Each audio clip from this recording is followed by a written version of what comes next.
Coming up on this episode of The Director and the D.O.P, we shine light onto a part of the process that Liam knows nothing about, a casting director. And then I think we have our very first fight, which is a little bit exciting. And then we talk about life of a freelancer. Coming up.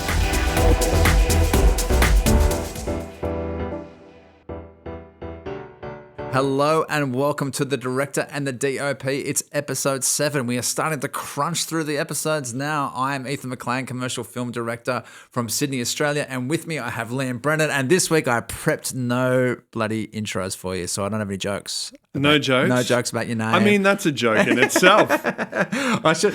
But now, because we've got guests on, right? So I'm spending a lot of my time we can joke about their names. They're the target of my mirth. And so I spent time researching them and kind of like getting in the mode. And so maybe I need to do more time with your intros. No, that's all right. Look, I'm not that big of a deal. Get out of here. So this is really interesting because some of you may have done something like this before, but it takes a lot of work to put one of these podcasts out. Like we're filming it, we're editing it, we're doing like sound mixing and grading, which means that Liam and I are constantly like on the phone to each other. But this week we've barely spoken, bro. We haven't really spoken. No, it's been crazy. It's been a busy week for me, like every day, but that is a good thing. I like to be busy. Some weeks you do a lot of stuff.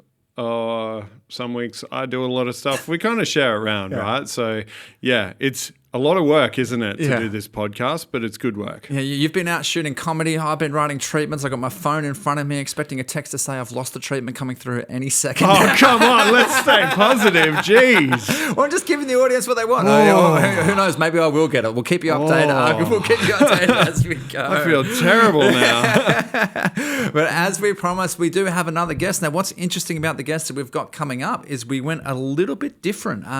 Well, it's only our second guest, so we didn't go that different. But we've chosen a part of production that I think a lot of people don't know anything about. I know nothing about this. So this guest is really interesting to me. Yeah. So let's get into it. Coming up next, we have Steph Pringle from Chicken and Chips Casting.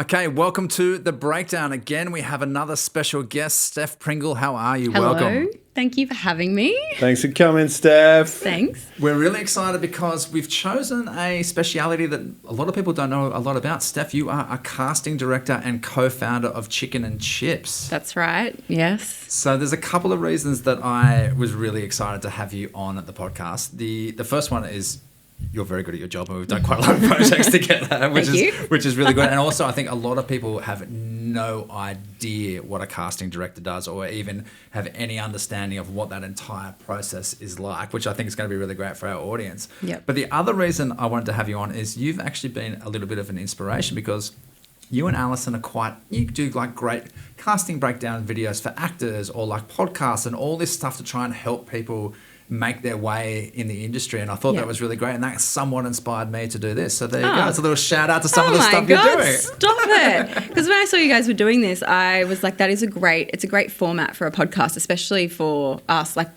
even breaking down casting and how to go about, from brief to final locked cast. It's a really interesting process. So there you go. Definitely. I'm a big fan. If there are any actors out there or people who are wondering what that's like, then I suggest following Chicken and Chips because they do some great stuff and then really give you tips on how to get your casting tapes right and all that sort of stuff. And the best place to follow you is on Instagram? Yep, Instagram. We also have a brand new Substack, which is only the other day. It's only just been soft launched. I haven't actually put it anywhere on socials apart from my personal one. But we ended up number 7 rising in educational Substacks at the beginning of this week. You're a teacher I was like, now. My God. Multi-channel, omnipresent casting advice from anywhere you need it. Yeah. Awesome. I think the reason we did that is because we wanted to make sure that every actor has a different journey into the industry. So providing those kind of grassroots, accessible educational resources for actors who are not necessarily going through the traditional drama school route, or even for people who are just graduating as well, just giving like real world industry advice from us in a working capacity is really important. Are your DMs just full of... It's more my inbox. I get so many random emails from actors and like obviously can't respond to every single one of them, but they all get filed into a little system and I'm like, I just collect people. Yeah, maybe one day. Yeah. Maybe on like a delayed flight in an airport, you'll pull up and go through the last 1,200 emails that you haven't gone to. 50 million from the last 11 years. So, Steph, you've chosen a particular project to speak about today. This is How We League for the NRL, made by Collider, directed by Damon Cameron, produced by Kim Kirby, and shot by James Brown. Yes. Why did you pick this one? A couple of reasons. It's a pretty old spot. It was shot back in 2018. So, for, pre-COVID, pre-AI, it's... The good old days. The good old days of brand storytelling and truth. So there's a couple of reasons. One, when I first read the script, I grew up in a league household, so I immediately connected with the material. And it's it kind of is a bit nostalgic for me back in the days where we first started Chicken and Chips, working on some of these really great campaigns with amazing directors. But the other reason is the diversity and how that was briefed to us and how we went about the casting process. It was a really interesting process. It's a hybrid casting process, so mix of actors and street casting, community-based casting. It just, I guess, was it was an all-rounder from a casting point of view, I think. I absolutely love this spot. There's actually like one scene I want to speak about because there's a particular frame in this spot that always pops up in my visual research, and regardless, I've saved it to so many different projects. I save it every single time, and it's the one of the young boys, the Roosters fans, like kind of yelling into camera as the camera comes past them, and they've just got like so much energy, and there's so much, but it feels really real and not turned on. Talk to me about, like you touched on it then.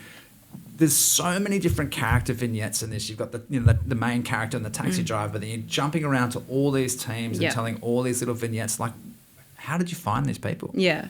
So obviously the Uber driver, I call him the hero of the spot because it's just him driving it.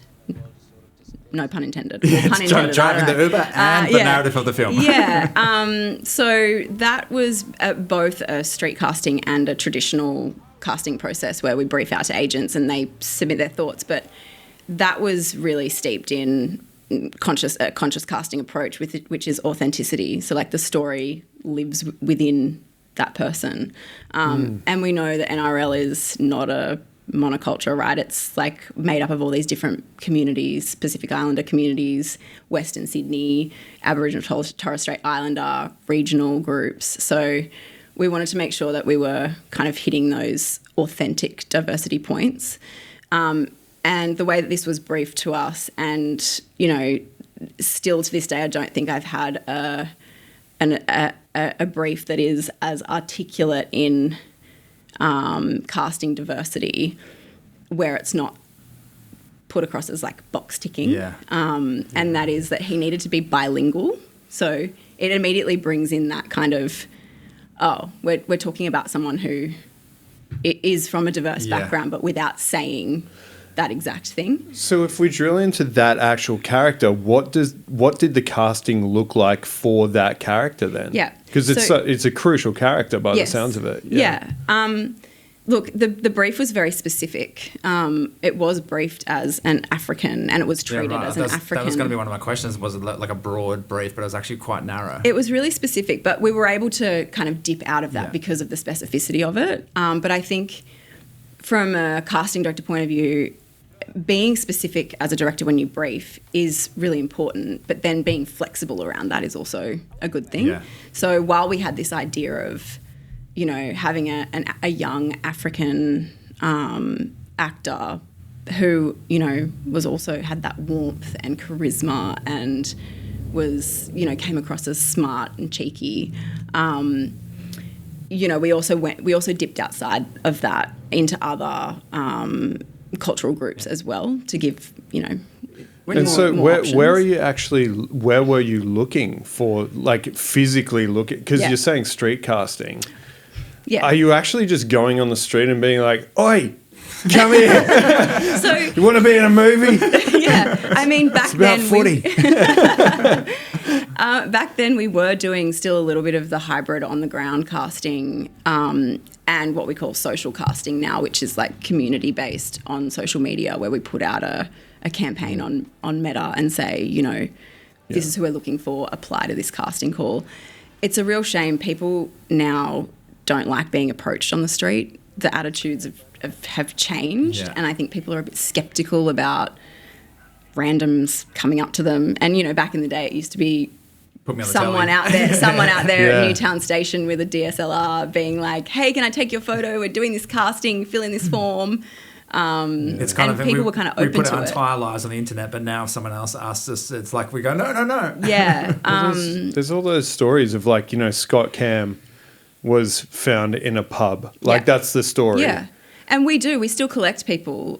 You know, if we're out to lunch and the bartender's really cool, we're like, hey, who are you? Yeah. And we follow on Instagram, and it's kind of like I wish someone found me drinking in a pub and was like, we're going to make you a star, baby. Totally. Yeah. I mean, it's happened. We've done it. And we still do it. And when there's something really specific, like, you know, if we're casting for a film and we need to go into like that kind of skate culture, then, you know, we go and hang out at skate parks and talk to real people who are living that in that culture. And so this person, was it on the street? No, so this person actually fortuitously, and I think it kind of was this fortuitous moment where Dang Dang is his name, put forward a tape, and we were just like, oh my God. I mean, this is the person, right? Yeah, this is the brief. This is the treatment. This is the reference. Like, and he was just amazing. And, you know, obviously his performance is so nuanced, and, you know, we needed to balance that kind of mystery of Teddy being in the background and having that reveal at the end without it being like this kind of awkward Uber experience that we've all had. And Dang really brought this amazing level of warmth and presence to it that was just incredible. So how did you in the kind of the casting tape or in the callback environment? How were you? Because it's so much of him talking to a character off screen. How were you kind of briefing the actors to do that in that casting stage? Yeah, so we obviously have a reader in the room for that reason. So, but because this was car acting, he needed to talk through the rearview mirror in most cases. So there's a voice usually coming from behind the camera, and the actor has to technically use their eyeline to build the world of the car, as if to say the person's in the back seat and they can't turn around because they're also driving.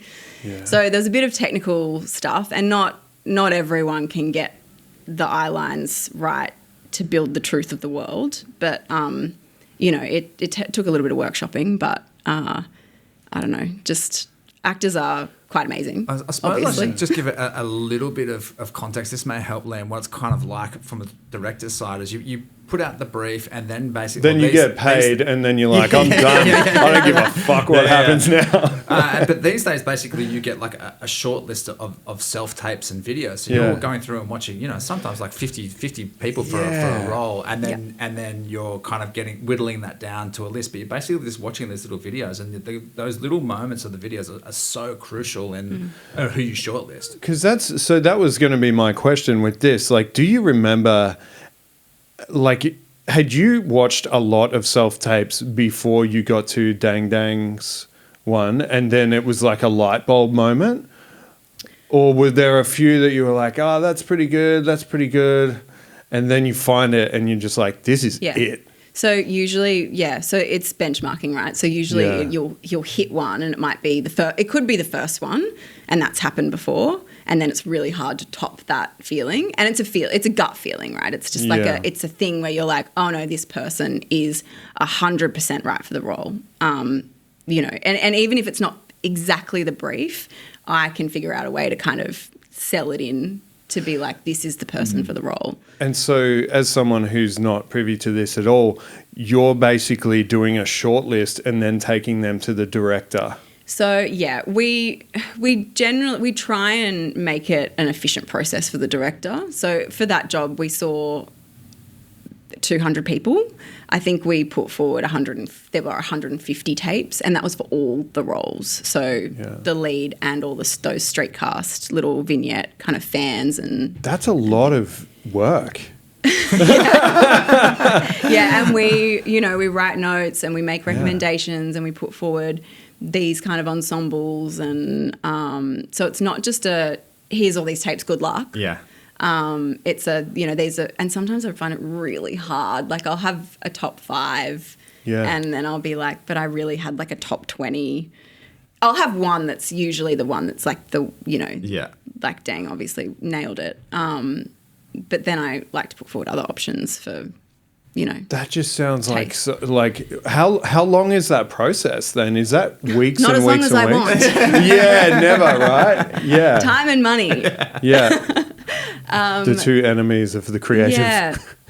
Sometimes I think that producers think casting is a logistics rather than it being a creative process. Like some people just think that I click a button and then Generate people human. appear. Yeah. And then it just kind of happens. Well, that's an interesting point. Because this is the stage of the casting process that I don't really understand. Like I understand the briefing and I understand what I get back, but like what happened? What like, do you do? Yeah, what do you like? But like how? And I suppose you touched on it earlier. Traditionally, like 15, 20 years ago, we were like agents and actors who had been to acting school, and there were these like kind of funnels that fed in a system. Whereas now, for lots of different reasons, that traditional funnel is probably a smaller part of the casting process, I imagine. So how are you getting good quality people in?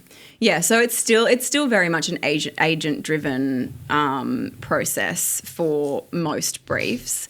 The reason this one wasn't so much is because of the cultural significance that the NRL has within Australian society, and people needed to be fans of the game, because like nothing it's not worse than people the same. trying to fake passion. No, and also the audience needs to be able to see themselves reflected authentically. Yeah. Right. So otherwise, it doesn't land.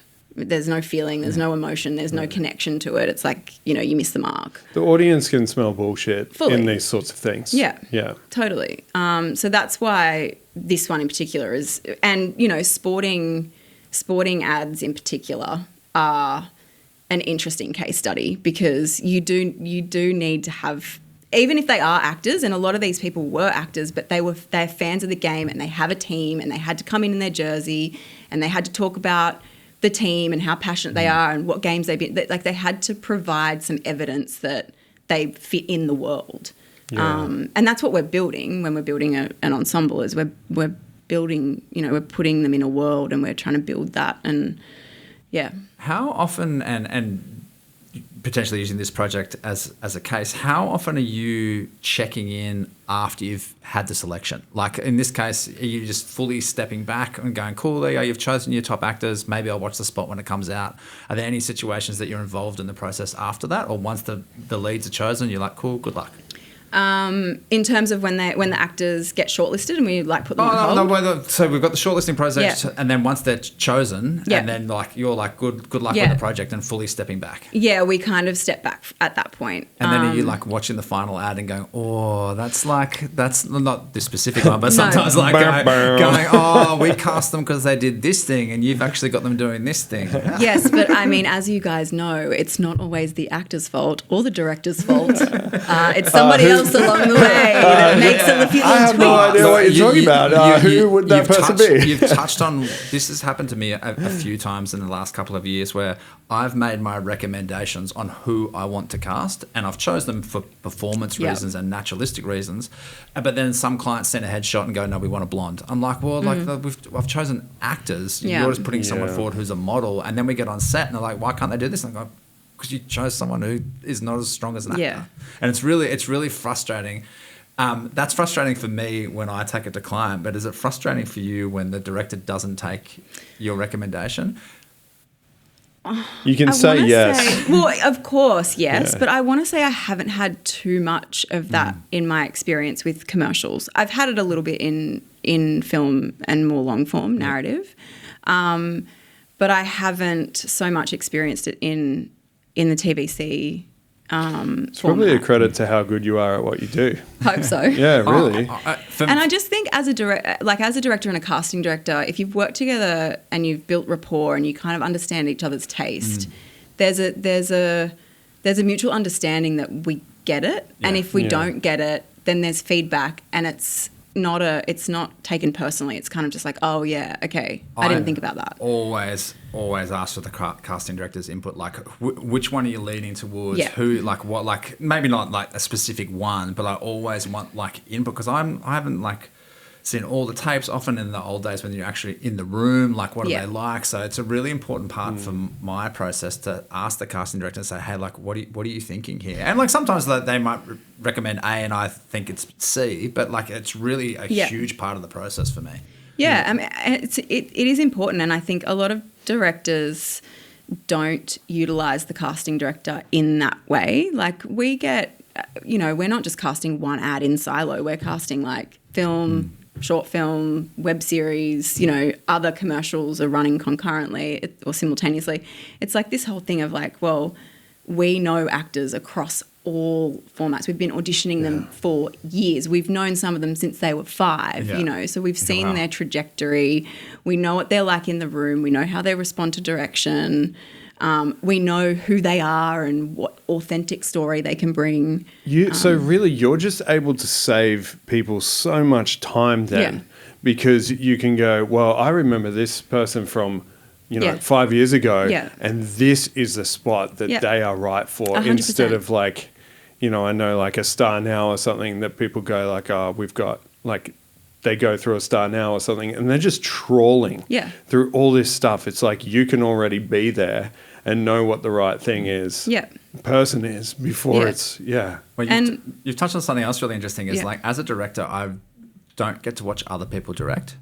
But one of the only times I do get to do it is in callbacks, right? So I like often won't direct myself because I like seeing what the casting director does, because sometimes it's just an opportunity for me to see how the actor responds to direction without it directly being me. And also it's a sneaky way for me to go, ooh, that's an interesting technique. I might pocket that one. Because we're focusing on performance, and we also and I've done one little short film that I directed myself last year. Little short film. Didn't you win an award or something? Or no, I got into Flickerfest.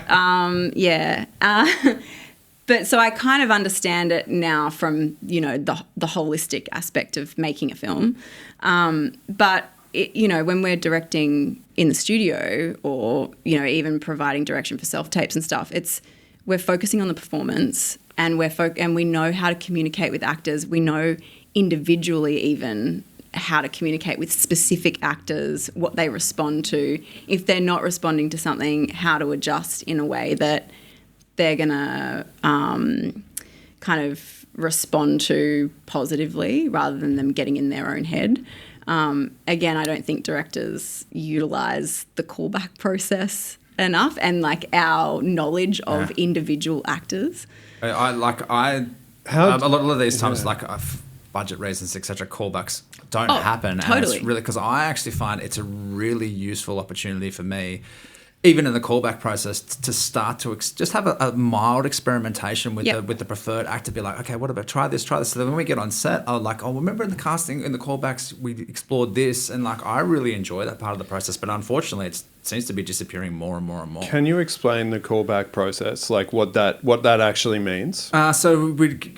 Casting director would provide a short list of self-tapes. I would go through and select, maybe 3 or 4 of my favourites, and then sometimes more, and then we'd get them into the studio, the casting director and the director, get them to do the role in person and have a little bit of change of a little bit of direction and see how they react. Yeah, and so Steph, you're saying that's really not happening, and like directors don't realise they can actually do that. Yeah, and I think just allowing because a lot of casting, and me included, I will always come into the room with the respect for the director and how they work, and that they kind of want to, with the idea that they kind of want to run the room, because it is like a mini rehearsal in a way. Like you're meeting the actor, can we work together?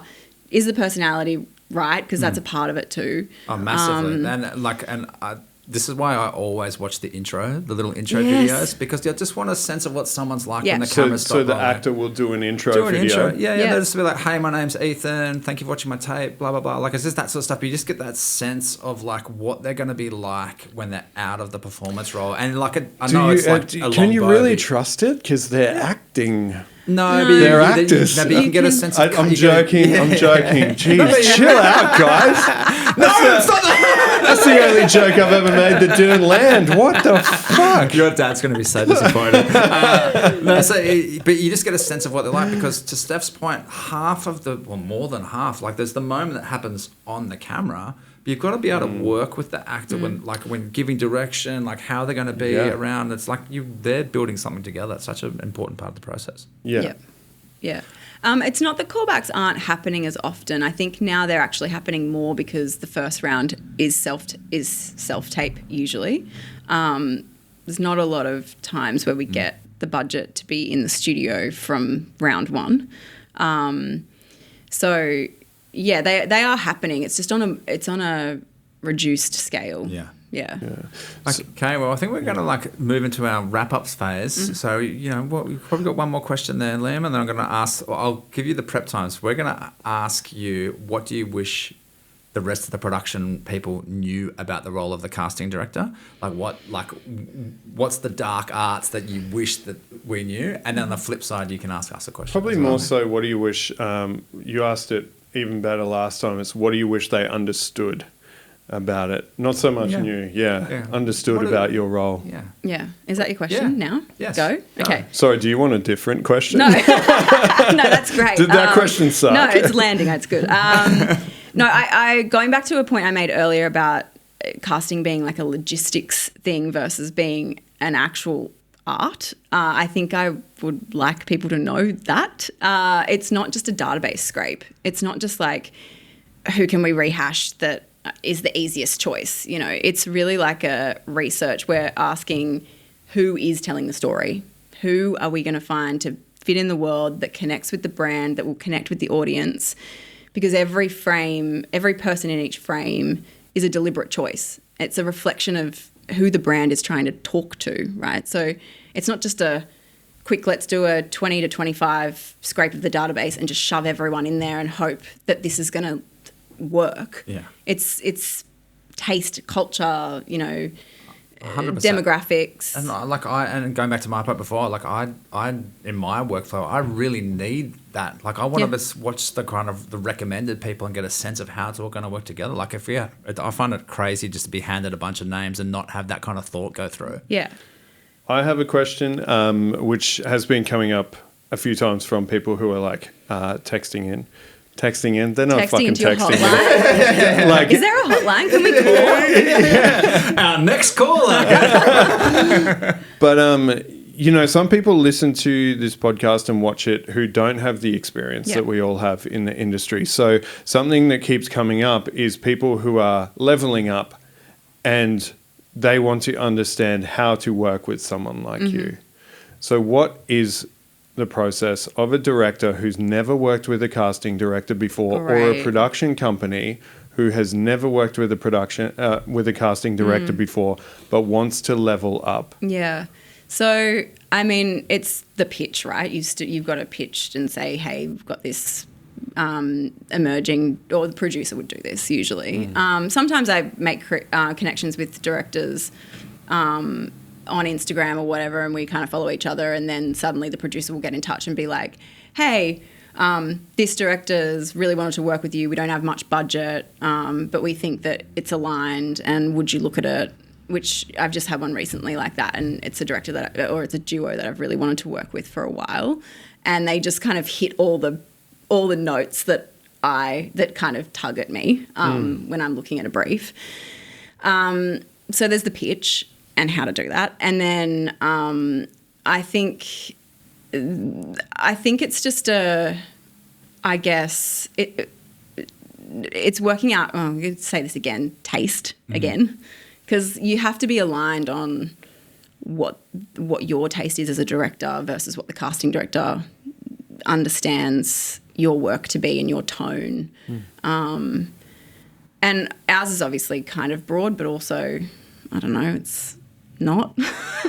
It's not very articulate. Did that answer the question? I don't know. I think it did. So mainly it's like reaching out to you and working out the process with you. Yeah, like, and also just having the sentiment of loyalty as well. Like I've had a few instances in the past where emerging directors will come through and, you know, they'll have no money for something and you'll be like, yes, I really want to spark this relationship because I really want to work with you. And you do all this hard work and you put in everything you've got and then you find out that they turn around to the next job with the money and they go to someone else. And it's just like the most heartbreaking thing. I think a lot of directors need to hear that actually. I do want to say that because you know, when a casting director helps an emerging director build a reel to get them signed to a bigger production company and then they turn around and go and use whoever, it is really frustrating. Yeah, that's tough. The understanding needs to be that you're helping people out, and I feel this as a DP as well. You're investing in that person's career in the hopes that they will invest back in you. Exactly, yeah. It's kind of like growing together in a way. And a lot of directors that are still with us now and who are coming on board now, that's the understanding. Okay. Any questions for the DOP and director side as we wrap up? Anything that you wanted to know from our side of the casting process? Oh, from casting? Well, from us. No. So I actually want to know how you guys work together in order to make the shoot day the most efficient, because we know that we've got like 8 to 10 hours on set. So what's your prep in terms of you guys as a? Oh, so I mean, it's fairly in depth. So I think are you just talking about generally how? Yeah, like because when I did my short film, Jez, the DOP, we went and did a recce and we did a shot list. Yeah. So we mapped everything out, and he took stills of me standing in the placeholders for each shot because we knew that we only had 10 hours with the bar on the day that it was shot, and we couldn't. That was it. That was all we had. So we had to be really efficient. Yeah, I think the picking the location, having the understanding of what the location is going to do, and kind of so basically there's two main stages: the scout where you find the location and what the location could be, and then the tech recce where you're going through and you're actually kind of blocking things out. What we've landed on and what I use a lot in my work now is actually shooting the film on the iPhone. Yes. When you're there. Yeah. So you're like, okay, it's going to be this shot and it's going to be that shot. And in a commercial work, often I'll cut that up into a rough edit because I'm like, oh, actually, that shot's way too long now for what the spot needs. So I need to find a different camera move or a different way of doing that. So then when we get into shoot day, I don't mind experimenting and being flexible, but I want to do that off of a plan. Yeah. And I want to make sure that particularly when I'm working with actors, I want them to be as low stress and inspired as possible, and I don't like the stress of the technical team and the timings interrupting what the actors need to do. Yeah. So I like doing as much of that as I can before, so then when we do get on set and we can experiment a little bit with the actors, everyone else can kind of bounce off that a little bit. Yeah. Did that answer your question? Yeah, it did. That's kind of what we did too. Yeah. So I was just interested to see if that was the same for commercials across the board, or it's just planning as much as possible so that you do have that time up your sleeve, or those like extra things up your sleeve, so that when stuff does change on the shoot day, you can pivot easily instead of freaking out, right? Like, because stuff always changes on the shoot day, of course, no matter what the shoot is. Well, that has been the breakdown. Thank you, Steph. Did you learn some stuff there, Liam? I learned a lot of stuff. It was nice. Thank you. So did I. Like, you were genuinely like just jumping in there with a bunch of questions. It was great. I want to ask more questions, but I know that half an hour is not enough time. So I feel like you guys can keep going, but this is our longest breakdown ever, so I'm going to wrap it up. Okay, sure. Thank you. Thanks, Dad. Thanks, Steph. Thank you, guys. Thanks for having me.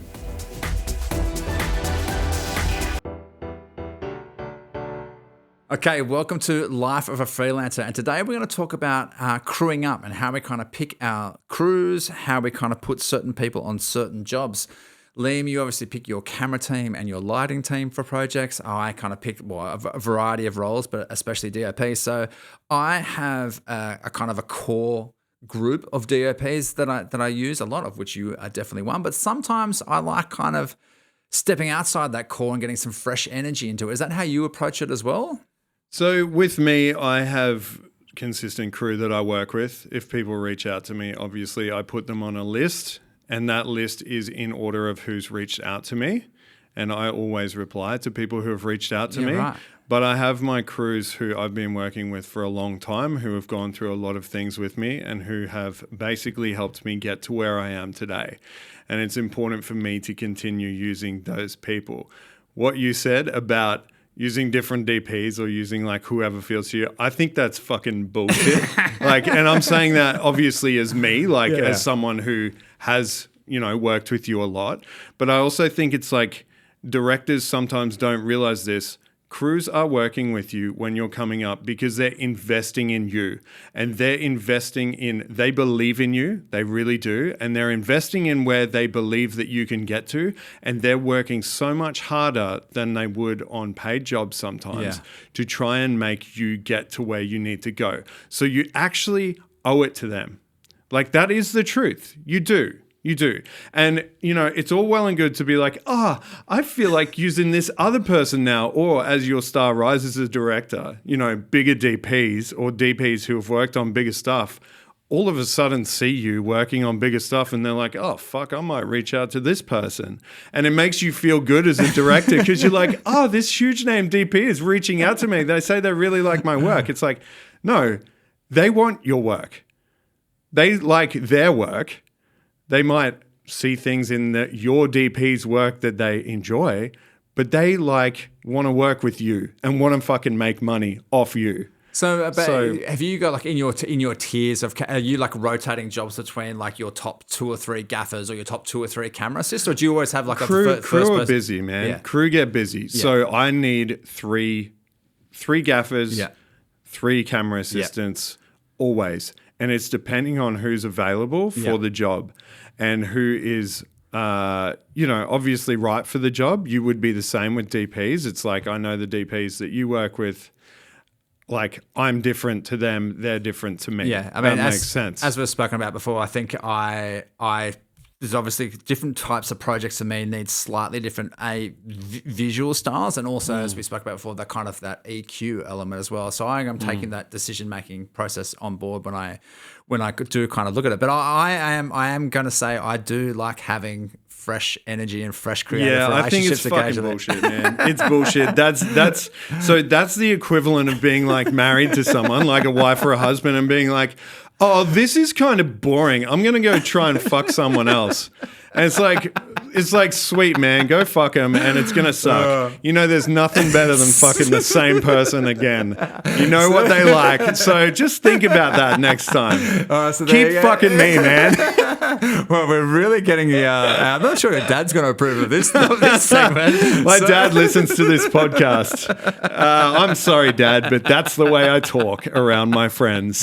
Well, so there we go. If you're next having a coffee date with me as a DP, don't be afraid. Fuck off. Don't be afraid if I throw my keys in the bowl. I will find you. I will find who you are. Stop talking to Ethan. A little bit of life and energy, but we really hope that you enjoyed this episode 7 of The Director and the DOP. We didn't say at the beginning, but please follow Steph and Chicken and Chips on social media if you want to know more. She was amazing as a guest. Did you learn stuff from Steph? I learned so much stuff from Steph. That was I'm probably going to say this after every guest, but that was really my favorite guest session because I have no idea about that process. Yeah, it's such an interesting thing to me. The casting director and DOP, they never meet. Never in the physical same space, never in a meeting together. So, it must have been really interesting for you. Yeah, and I wanted to keep talking. I think that's the hard thing about this podcast is we really want to get it done in 30 minutes, but I have so many more questions, and you and I are sometimes fighting over questions to ask because it's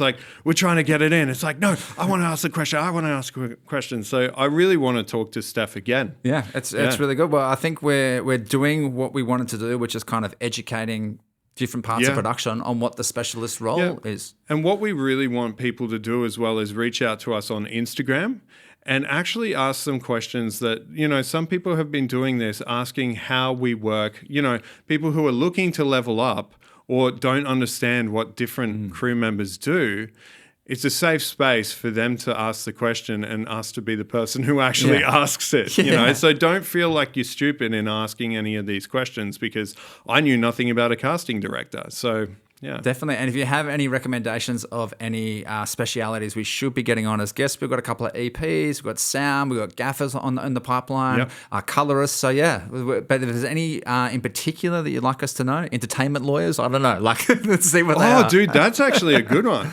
The lawyer side. Yeah. Lawyer. Well, thank you once again, everyone. We had a lot of fun on this one. Probably our longest episode so far, but a great one. Longest and strongest. See you next week. See ya.